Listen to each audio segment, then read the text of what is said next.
इस खबर में हम आपको बताएंगे कि कैसे माता पिता संग सड़क के किनारे उबले अंडे और चाय बेचने वाला सबसे कम उम्र का एक लड़का आईपीएस अधिकारी आज बन गया। तो खबर में अंत तक बने रहिएगा।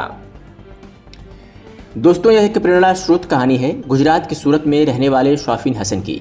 शौफीन हसन एक मध्यवर्गीय परिवार से थे। शौफीन अपने माता पिता के साथ गुजरात के सूरत में रहते थे। शुरुआती दौर में उनके माता पिता सूरत के एक डायमंड यूनिट में काम करके अपने परिवार का गुजारा करते थे, परंतु कुछ ही दिन बाद किसी कारणवश उनकी माता पिता की नौकरी चली गई। नौकरी चले जाने के बाद उनके परिवार पर तो मानो दुखों का पहाड़ ही टूट पड़ा। नौकरी चले जाने के बाद उनकी परिवार की आर्थिक स्थिति काफ़ी खराब हो गई। परिवार की स्थिति को सुधार करने के लिए घर जाकर इलेक्ट्रीशियन काम करने लगे और उनकी मां ने घरों और शादियों के समारोह में रोटियां बनाने का काम करने लगी। परिवार की आर्थिक स्थिति इतनी खराब हो चुकी थी कि कुछ पैसा अतिरिक्त कमाने के लिए शौफीन हसन के पिता और उनकी माता जाड़े के दिनों में सड़क के किनारे उबले अंडे और चाय बेचा करते थे।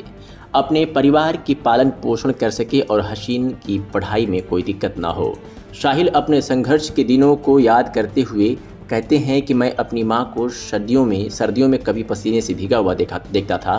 मेरी माँ 3 बजे उठकर 15 से 200 तक रोज रोटियां बनाती थी और इतनी मेहनत के बाद मात्र कुछ हज़ार रुपये ही कमा पाती थी। शौफीन हसन ने अपने परिवार को हमेशा पैसों की तंगी से जूझता हुआ देखा है। अपने परिवार को इन परिस्थितियों में देखकर ही शौफीन हसन ने जीवन में कुछ करने की ठान ली। अब वे समझ गए थे कि अगर कोई उनके परिवार के दयनीयता को बदल सकता है तो वो खुद है। उस दिन से उन्होंने ठान ली कि अब वे अपने सपनों को पूरा करके ही रहेंगे। शौफीन हसन ने अपने एक दिए गए इंटरव्यू में यह बताया कि उन्हें यूपीएससी में आने की प्रेरणा कहाँ से मिली है।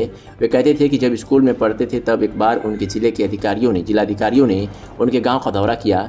जब जिलाधिकारियों ने उनके गांव में पहुंचे तो गांव के लोगों ने उनका बहुत सम्मान किया। जिलाधिकारी के प्रति गाँव वालों का सम्मान और इज्जत देखकर शौफीन काफ़ी हैरान थे।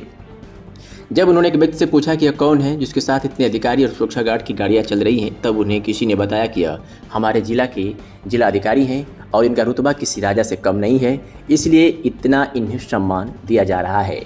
डीएम के रुतबे और काम से प्रभावित होकर ही शौफीन ने भविष्य में डीएम बनने का सपना अपने मन में पाल लिया और यह निर्णय कर लिया कि वे डीएम बनकर ही रहेंगे।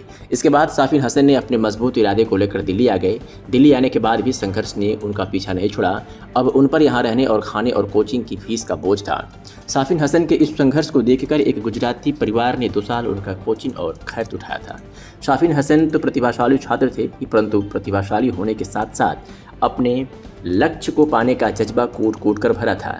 जब वे अपनी यूपीएससी का परीक्षा का पहला अटेम्प्ट देने जा रहे थे तब उनका रास्ते में एक सड़क हादसा हो गया, जिसके कारण उन्हें काफ़ी चोट लगी और साथ ही शरीर लहूलुहान हो गया। इसके बावजूद उन्होंने अपने को कमज़ोर नहीं होने दिया।